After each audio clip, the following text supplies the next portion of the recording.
हाय दोस्तों, मैं हूँ Santosh Kaware, business finance coach and Tally influencer.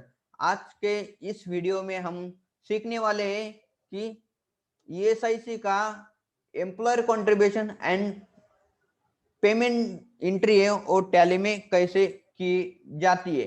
तो उसके पहले आपके पास होना चाहिए कि ईएसआईसी का एम्प्लॉयर कंट्रीब्यूशन का वर्किंग कैसे करते हैं। तो दोस्तों, यहाँ पे हमने ऑलरेडी जो ये एम्प्लॉयर कंट्रीब्यूशन का वर्किंग कर दिया है और इसका भी हमने एक वीडियो है वो बना के, उसका लिंक है इस वीडियो के डिस्क्रिप्शन में दिया है। तो आप यहाँ पे जाके देख सकते हो कि एम्प्लॉई कंट्रीब्यूशन और एम्प्लॉयर कंट्रीब्यूशन का वर्किंग ईएसआईसी का कैसे करते हैं।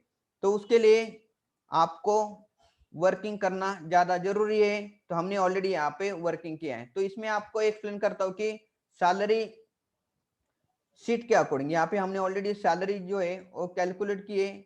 यहाँ पे कि ग्रॉस सैलरी जो कैलकुलेशन होके आए हैं डेज पेबल के अकॉर्डिंग, उस अमाउंट के ऊपर ईएसआईसीओ डिडक्शन होता है 0.75% फ्रॉम एम्प्लॉय के सैलरी से 0.75% डिडक्शन होता है। और एम्प्लॉयर का कंट्रीब्यूशन जो होता है वो होता है कि 3.25%। तो आपके पास ये जो तीन डिटेल होना ज्यादा जरूरी है कि ईएसआईसी वेजेस फॉर ईएसआईसी कितना है, एम्प्लॉयर कंट्रीब्यूशन कितना है और एम्प्लॉय कंट्रीब्यूशन कितना है। हमें टैली प्राइम में उसका एंट्री कैसे करेंगे। तो हमें एक ही एम्प्लॉयर है, एम्प्लॉय की जो सैलरी है उसका एंट्री करना ज्यादा जरूरी है।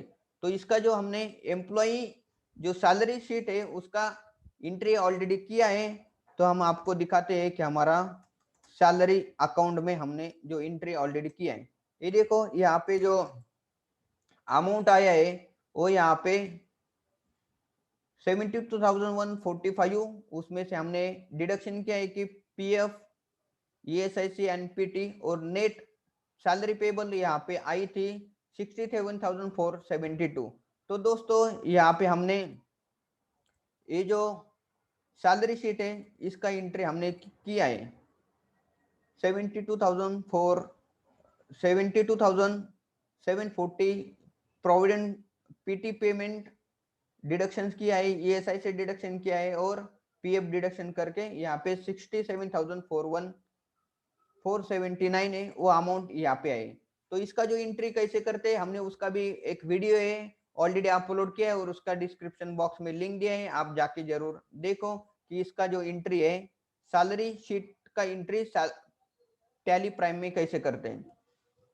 तो हमने ऑलरेडी ईएसआईसी एम्प्लॉय के अकाउंट से जो डिडक्शन हुआ है उसका एंट्री कर दिया है। तो आपको दूसरा जो एंट्री है वो करने का है कि एम्प्लॉयर कंट्रीब्यूशन का जब एंट्री करेंगे तो आपके पास जो एम्प्लॉयर कंट्रीब्यूशन पीएफ का, ईएसआईसी का लेजर होना ज्यादा जरूरी है। तो लेजर हम क्रिएट करेंगे, यहाँ पे जाने का आपको क्रिएट ऑप्शन के ऊपर जो है आप एंटर करेंगे तो हमें लेजर है वो क्रिएट करने का, लेजर के ऊपर क्रिएट करने के बाद यहाँ पे नया विंडो ओपन होता है कि लेजर क्रिएशन। यहाँ पे हम सिंपल देंगे ईएसआईसी एम्प्लॉयर कंट्रीब्यूशन।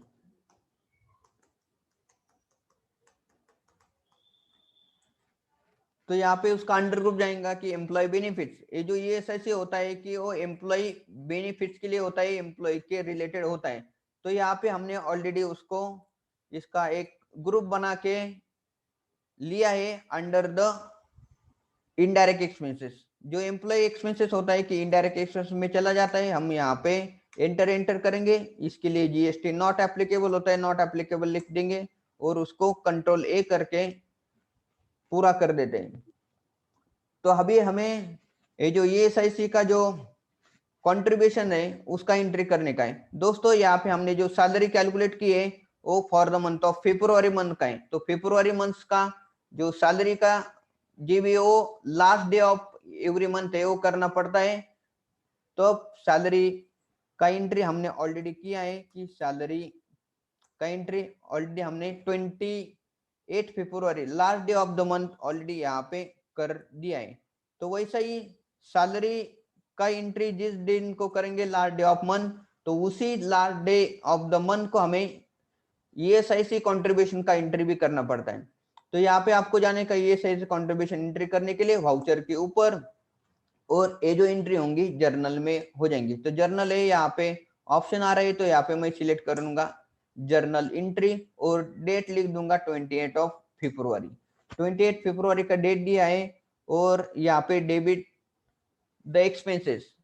तो हमारा जो नॉमिनल रूल है यहाँ पे अप्लाई होता है कि डेबिट ऑल एक्सपेंसेस। जो एम्प्लॉयर कंट्रीब्यूशन होता है वो हमारा कंपनी का एक्सपेंसेस होता है। तो इसके लिए हम देंगे कि ईएसआईसी एम्प्लॉयर कंट्रीब्यूशन। यहाँ पे जो ईएसआईसी टाइप करने के बाद ईएसआईसी के रिलेटेड जो भी लेजर यहाँ पे दिखाई देते हैं, यहाँ पे हम एम्प्लॉयर कंट्रीब्यूशन है वो सिलेक्ट करेंगे और यहाँ पे अमाउंट आपको एंटर करने की, जो भी एम्प्लॉयर का कंट्रीब्यूशन का जो अमाउंट है वही। तो यहाँ पे एम्प्लॉयर कंट्रीब्यूशन है, ये जो अमाउंट है यहाँ पे दिखाई हमने कैलकुलेट किया है कि 2360 ये अमाउंट है हमें एम्प्लॉयर कॉन्ट्रैक्ट 2363। ये होने के बाद यहाँ पे क्रेडिट जाएगा ईएसआईसी पेबल अमाउंट को। टोटल ईएसआईसी हमें आगे जाके हम पेड करने वाले ईएसआईसी पेबल है उसका ऑलरेडी हमने लेजर क्रिएट किया है और एंटर करने के बाद हम नरेशन लिखेंगे बीइंग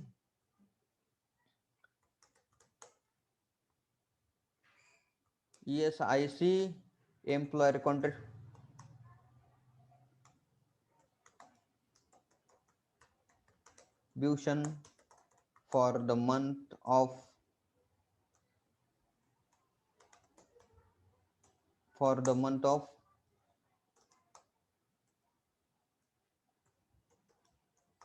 फरवरी 21 का नरेशन लिखना ज्यादा जरूरी है, आपको आगे जाके समझ में आता है कि कैसे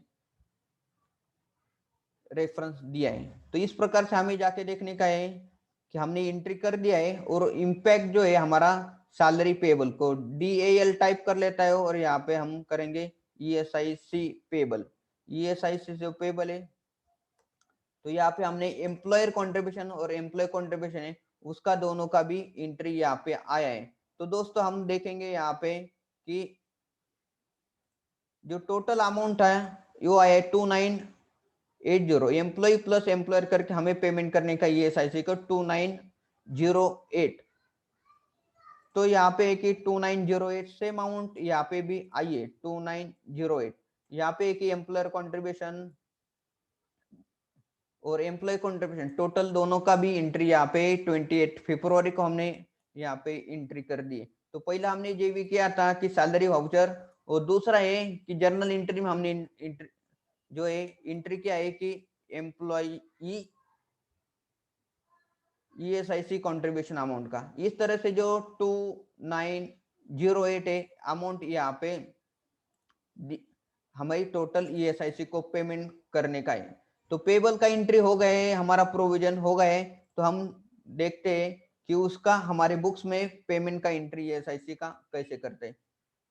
तो उसके लिए आपको जाना पड़ेगा कि वाउचर एंट्री में चले जाएंगे।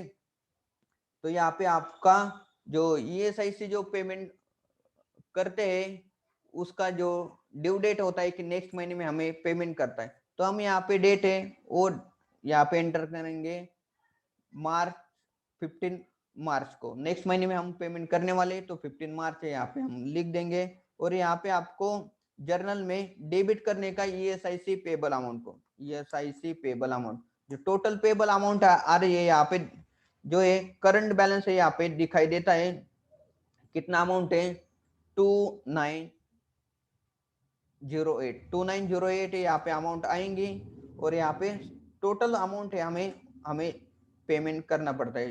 तो यहाँ पे हम डेबिट को भी 2908 होने के बाद यहाँ पे करंट बैलेंस है वो भी चेंज होता है, 0 हो गए हैं।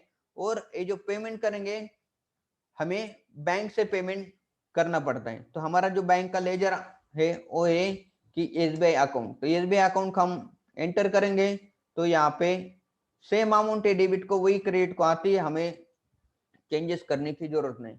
उसके बाद में आता है कि type of payment, transaction type है वो हमारा जो है वो हमने ऑनलाइन पेमेंट करते हैं। तो यहाँ पे ट्रांजेक्शन टाइप है, या दिखाई देता है कि चेक, ई ट्रांसफर और अदर। चेक भी नहीं दिया, ई ट्रांसफर नहीं किया है, हमने ऑनलाइन पेमेंट किया है। तो यहाँ पे अदर जो है लिखता हूँ, तो अमाउंट है ऑटोमेटिकली कैलकुलेट होती है। इंस्ट्रूमेंट जो है उसका जरूरत नहीं, हमने चेक इशू किया तो इंस्ट्रूमेंट लिखने पड़ते, चेक इशू नहीं किया है, डेट है ऑटोमेटिक ले लेता है कि जिस डेट को हमने जो एंट्री कर रहे हुई, तो उसको एंटर करेंगे।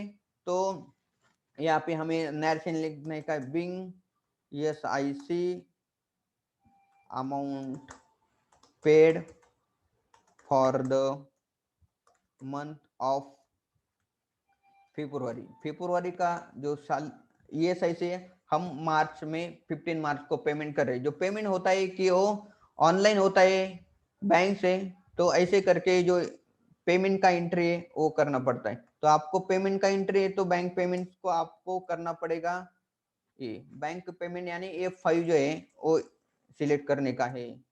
तो यहाँ पे हम वापस एंट्री करेंगे, नरेशन लिख देंगे, Bing ESIC amount paid for the month of Feb 2021। इस तरह से हमने जो एंट्री पूरी की है। तो यहाँ पे देखेंगे कि जो ESIC पेबल है वो पेमेंट होने के बाद बराबर हुई कि नहीं। जो पेमेंट है वो बैंक से चला जाता है, तो हम पहले देखेंगे कि बैंक का जो SBI अकाउंट है वहां से डेबिट हुआ है। तो दोस्तों देखिए यहाँ से ESIC पेबल का ये जो एंट्री है यहाँ पे आया है, और हमारे बैंक से अमाउंट है वो पेड हुई है, करेक्ट। दूसरा ये आपको और चेक ना करना पड़ेगा कि हमने ESIC का जो पेमेंट है ESI पेबल अकाउंट को किया है। तो दोस्तों यहाँ पे दिखाई देगा आपको, हमने जो भी एंट्री किया है कि दोनों भी एंट्री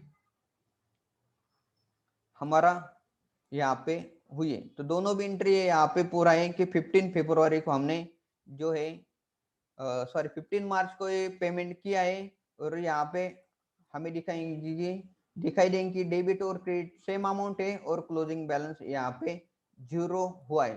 तो दोस्तों इस प्रकार से आपको ये जो दोनों भी एम्प्लॉयर कंट्रीब्यूशन का एंट्री करना पड़ेगा, और आपको ESI पेबल का जो है उसका एम्प्लॉयर कंट्रीब्यूशन और एम्प्लॉय कंट्रीब्यूशन दोनों एंट्री करने के बाद जब हम पेमेंट करेंगे नेक्स्ट मंथ में, तो यहाँ पे आपका ये जो ESIC पेबल का जो लेजर है वो नील होना चाहिए।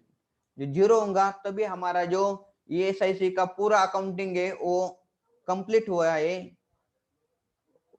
हो जाएगा। अदरवाइज ये जो अकाउंटिंग है 0 नहीं हुआ तो कंप्लीट नहीं होगा। तो दोस्तों इस तरह से जो पूरा हमारा ESIC कंट्रीब्यूशन का जो एंट्री है इस तरह से करते हैं। तो दोस्तों ये जो वीडियो आपको जरूर कमेंट में बताइए कि कैसा लगा, और आपने अगर हमारे चैनल को सब्सक्राइब नहीं किया है तो नीचे रेड बटन दिया है उसके ऊपर प्रेस करके सब्सक्राइब करो, और बेल आइकन को हिट करो ताकि आने वाले सभी वीडियो का नोटिफिकेशन आपको सबसे पहले मिलेगा। हम फिर मिलेंगे नए वैल्यूएबल वीडियो के साथ, तब तक के लिए आपका बहुत बहुत शुक्रिया। Thank you so much.